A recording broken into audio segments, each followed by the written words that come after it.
shall we? Can we afford to keep the triple lock pension promise? Get your calls in for this one now. Economists and pension experts have issued fresh warnings that the policy is unsustainable in the long term. That's after new stats reveal that an extra 1.7 million people will be claiming the state pension compared to the current levels. That's in just 7 years. So the triple lock, which guarantees pension rises by either the highest of inflation, wage growth, or 2.5%, cost the government £110 billion between 2022 and 2023. But is supporting our pensioners worth every penny? JJ, I'll start with you. Unfortunately, it's an inconvenient truth that we can't continue. It's not going to sustain. It's going to cost the country more and more and more. The Tories introduced this, and it's Labour who have already annoyed most of the country by taking away the winter fuel supplement for pensioners, who are going to have to end it. I'm not suggesting we end it straight away, because it's the poorest pensioners who are suffering. But I think going means tested is perhaps the future. Maybe we say that from 2032, it's going to be means tested from then onwards, because at the moment, the country can't afford it. By the time I get to pension age, I probably won't be able to claim a pension anymore, because the country won't be able to afford it. Well, it's already sort of means tested, isn't it, Carol? But basically, Yes. If you can afford to look after yourself, the government isn't going to pay you anything. Well, first off, Keir Starmer promised to keep the triple lock before the election. He said if he got elected, he would absolutely keep it. So there's another lie on the thing. But, we've got to stop talking about this triple lock. Well, he hasn't lied yet. This is just advice the government's been given. But they're talking about it. But the bottom line, we've got to stop talking about this triple lock like it's charity to pensioners, like it's a gift. No, it isn't. This is an entitlement. Pensioners have paid in to the pension scheme all of their lives. These are people who have worked hard. We now have 2 million pensioners in this country living in poverty. JJ says we can't afford it. A civilised country can't not afford to take care of its pensioners. And these are people, and I have done many stories with these people in the past year, where they stay in bed all day because they can't turn the heating on. They eat once a day because they can't afford food. You try living on what the pension is now, which is about, and 2 million people do, on nothing but the state pension. Mm-hmm. It's £8,400 a year before tax. JJ, you try living that. It's just not possible. And to claim we're a civilised society and to be talking about pensioners like there's this narrative now that they're a nuisance and that we're giving them this as a gift, and we're not at all. They have earned this money. They paid into pensions when they were during their working lives, so they would be taken care of in their old age. But we are in an ageing country, Carole. It isn't sustainable. What do you want to do, JJ? Kill them all? I want to do what I suggested. Compromise here, because we've got a triple lock, and you're right. Pensioners have paid into the system and are due a pension, but are they due a pension that rises by the highest of either 2.5 inflation or wage growth? Would it be more sensible to say, OK, you'll have a pension that you've paid in, it'll go up by whatever inflation is? OK, Storm, last year, food prices, pensions got a 3.5%. The year before, 3.5% pay rise. But food prices went up by 15% at the very least. Fuel prices doubled. So what are pensioners supposed to do in that case if the pension goes up by 2.5% a year? They're stuffed even more than they are now. And I just think we've got to, we have a welfare bill in this country. This year it's projected to be something like 305 billion quid. Let's pay for the most vulnerable in our society. We're not giving them gifts. We're not allowing them to live in the lap of luxury. The most vulnerable is an interesting statistic, because what are we talking about there? Are we talking about people living in poverty, or how we define poverty? Because many pensioners, 30% I think, live in households worth more than $1 million, and then we've got a quarter of our child population living in relative poverty. So when you're looking at that, which is the most vulnerable? We have 2 million pensioners living in poverty. There's a narrative growing now that all pensioners have private pensions. Some of them do have private pensions, and certainly not all of them, but some of them do, but they're tiny little pensions. My mum had one. It was worth about $3,000 a year. But because she had that stopped her from getting pension credits. So you stuffed both ends of the board. OK, another reason we're discussing this is the Isle of Man, for example, is looking at potentially ditching the triple lock. Now, the government there will vote next month on whether to ditch the wage growth element and reduce the 2.5% rise to a 2% rise.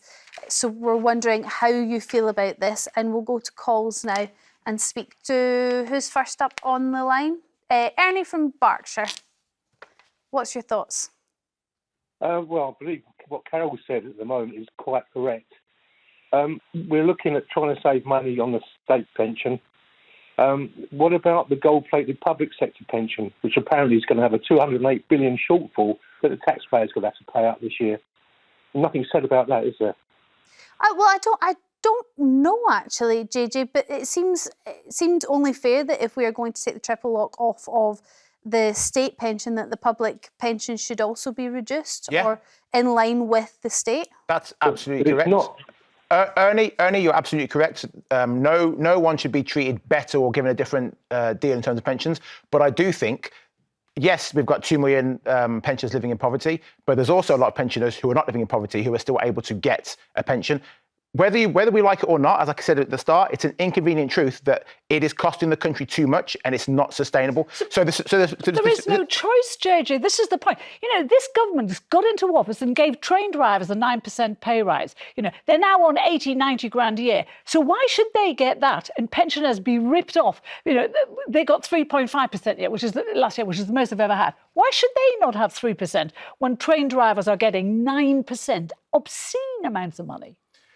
Every year we have this, we can keep going back and forth on it, but unfortunately, and I'm not an economist by any means, but everything we're being told by the experts is that the country cannot sustain the triple lock. Well, so it's going to have to end, whether it ends in your lifetime or my lifetime, it's going to end. But that's because governments have mismanaged pensions. The people who paid into these pension schemes, it's not their fault that the government's mismanaging the money. They paid in. Well, you should be blaming the Tories then. I don't 14 know whether years it's of them. a mismanagement I do blame of them. pensions. I think economically speaking, if you have an ageing and expanding population as well as a pension that goes up by the highest of those 3 elements, you're going to end up in a situation where the majority of the government's coffers are going to be going into pensions. But Storm, you can't whether that happens in 7 years or 40 years' time. You can't have a situation where a pension goes up by 2% a year and food prices go up by 15%. That is not sustainable. People will die. Well, then that is a problem with the economics of the country and making sure that those food prices don't go up by that. I suppose. But they do. The economists are saying that this is factually unsustainable. So at some point, Ernie, we're going to have to face the facts that the triple lock has to be dropped. I suppose the question is, at what point do we need to do that and how do we do it? Well, unfortunately, it appears that to get rid of the triple lock, you need to stop those that haven't contributed into the pension fund to start with. Only it appears that they get all the additional freebies, Ernie, but knocks them out. They still get their 300. Are you talking about people on benefits that don't Yes. work? We're talking about disabled that haven't people, worked single all their parents. lives. But once they're on the system of getting credits and everything from the government, they get as much pension as everybody else and more. Well, they won't get the triple lock. They'll carry on getting everything. They don't need it. I mean, what you're talking about there is truly taking the most vulnerable in society and taking the pension away from there, which I understand the concept of. Sorry, Storm, but it's what the government are doing to the general worker in this country that just gets a state pension. They're about taking away with the lowest pension in Europe. Well, no one's saying we shouldn't pay a little bit more pension while we're working into the system. Yes. But why is the government lax in doing that? We shouldn't be on such a low pension that we have to get this triple lock. Ernie, your comment about how low our pension is comparable to other European countries, it could be a very good defence in terms of not dropping the triple lock yet. It is not a good time to be dropping it. Ernie, thank you for your call. Anne from Argyll and Bute, what's your thoughts on this? I'm aged 71 and I have worked since I was 15, now retired. I have paid into the country, into the state all these years. I worked until the night before my first child was born. I was back at work within a week of her being born. Whoa. I am fortunate now to have a state pension, a works pension. I am not wealthy, but I'm comfortable. Okay. And I feel let down by many, many governments in the fact that now that I try to access my dentist and my GP, I'm not getting the service that I've paid for all these years. Yeah, I mean, nobody is, but understandably you've been paying it for a lot longer than most. But Anne, how would you feel if your pension, you were still going to get the pension that you paid into, or you were still going to get a pension, but the triple lock just wasn't there? So it was tied to either wage growth, so you were getting the same increase as the average person in the country in terms of their yearly income, or inflation, so it was following the price rises in the country, but not the highest of either one. Yeah, yeah. You would be happy with that? Well, that would be taking away the triple lock then. You would still get your pension, it just wouldn't be as high as it could have been. Yes, but I must admit that these later years when I've started to think and plan for pensions and things like that, it's all an absolute minefield. And I've opted out of watching the news, reading a newspaper, because it's also very depressing. I'm very fortunate that I'm at the stage in my life that I'm at, that I can switch off from all these things. Very, very depressing. And thank you very much for your call. Nash from London, where do you stand when it comes to the triple lock? I think there's a fundamental misunderstanding of how pensions are financed. Pensions are not financed fully by national insurance contributions. National insurance contributions are not hypothecated to pensions. National insurance contributions are effectively a tax, just as income tax is. The key issue is that when pensions first started, they were initially started based on either inflation or earnings, and then government after government have actually made pensions far more beneficial, and hence creating the triple lock. But the key issue and the key dynamic there is today is the fact that when in the past, when pensions first came out, the average additional life expectancy from retirement age was probably about like 10, 12 years. Now people are living for 20, 30, maybe 40 years. And to ensure that a pension can continuously be paid to people with much longer life expectancies at this triple lock level, which, let's face it, was enhanced by a conservative government some time ago, it's become unaffordable. Well, and that's what the economics and the economists are saying, Nash. Absolutely spot on. However, what is the alternative? But wait, hold on. But hold on. Let me speak. Let me just finish. What is the alternative?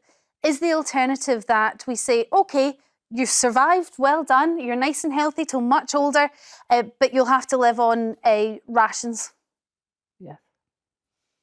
No, what will happen is that you won't have a triple lock. You will still have a pension, but the issue is that there needs to be structural reform in the pension system so that young people today should actually be putting money into their own individual pension pots, and that the state pension would be used to provide, additional income for those people who haven't been able to put money into their own personal pots. And this is the problem, because the boomers were the biggest beneficiaries, because those who were at work had final salary pensions, which was linked to their income, and they had much higher, and they have much higher pensions. And those who did have those final salary pension schemes are far better off than young people who are just trying to get on the poverty ladder. Nash, I'm going to let Carole come back I'm going to come in. You are perpetrating this narrative that all pensioners are on really lavish private pensions. They are not. Some of them have very small pensions. And also, there was a figure that came out recently, which you're not taking into consideration, that 1 in 5 people in this country who are approaching 50, so are a few years off retirement age, have no savings whatsoever and no prospect of savings. And so they will be solely dependent on the state pension. What do you think is going to happen to those people? So you're saying that young people should save. If people in their middle age aren't saving or can't save because they don't have enough money, what do you think is going to happen then? Does everyone have to live in poverty? People in their 40s or 50s or 60s who have been able to buy their own homes have significant equity So they have to in sell their, it. in their They property. have to sell it and live in a tiny house so No, they can afford don't. to live. There are such things as equity relief schemes. They Yeah. can get mortgages on their homes. And You do some not people are scared of understand the those because system. there's a lot of dodgy ones around, as you well know. Okay.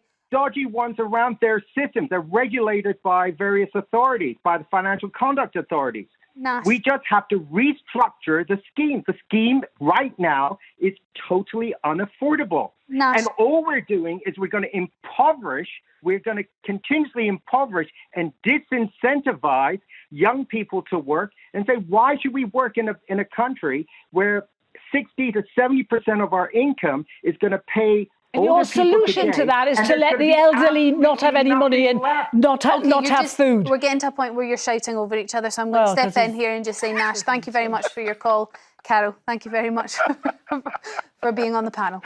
Jennifer from Lancashire. Am I being fired? Am I off? No. Jennifer, what's your thoughts on the triple lock? That got very heated. We'd like to bring it down a notch or two. Jennifer. Hello. Hi there. Hi. Are you a fan of the triple lock? I'm not. Do you know what? I'm not bothered. What I want to know Thanks. is, they've got all these millions and billions of pounds what they're giving for people to come in and paying overseas. Why can't you use that money? So hold on, you're talking about illegal immigrants coming in and we're housing them and then sending money overseas for things like Ukraine? And you keep coming up with the aging population. It's got nothing to do with aging population. Yeah. It's immigration.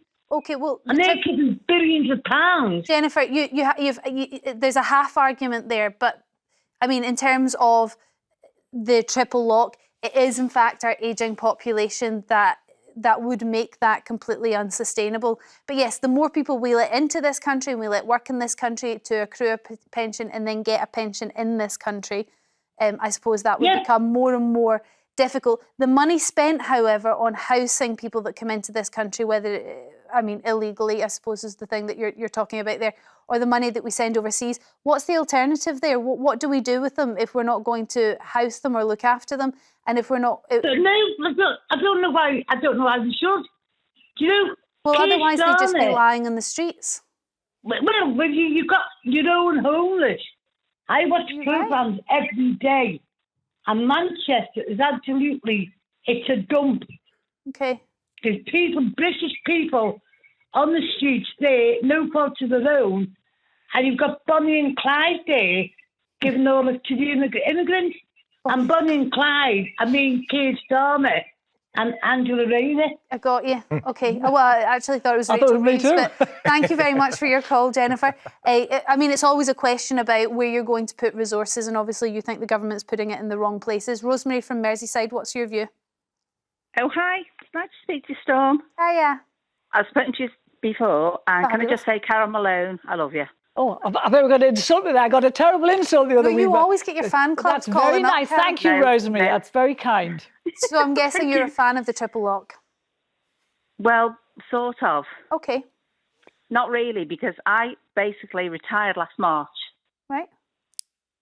At the age of 66. First, month of my state pension. And then at the end of the year, I was told no fuel allowance. Yeah. Yes. So what has that meant? And now I've gone back to work. Okay, so you've gone back to work because it was not sustainable for you to be able to heat your home, eat on the pension that you were I'm given. only 66. I've got my partner, but at the end of the day, I just felt I need to go back to work, only part-time. But it's not acceptable. And did you want to go back to work? Is there any part of you that wanted to? Are you struggling with working? Yes, I always worked full-time in retail all my life. And are you struggling with working now? No, I'm fine. No, I'm really enjoying it. I suppose this is the other argument, Rosemary. If we are living longer and we are healthier for longer, maybe we should be working for longer. And actually we're giving the pension too early. Is that an argument? No, not at all. But it is for you. I should have received mine at the age of 60. Yeah. Okay. I'm one of those women as well, hon. Because I'm a WASPy woman, whatever they're called, yes. I've got you. Yes. I've got you. All right. I mean, it's a difficult one, but great that you've managed to go back to work and you're enjoying it, and that's actually worked out for you in the long run. But I understand your frustrations that it was something that didn't have to happen, and in your mind shouldn't have happened. Thank you for all your calls on this.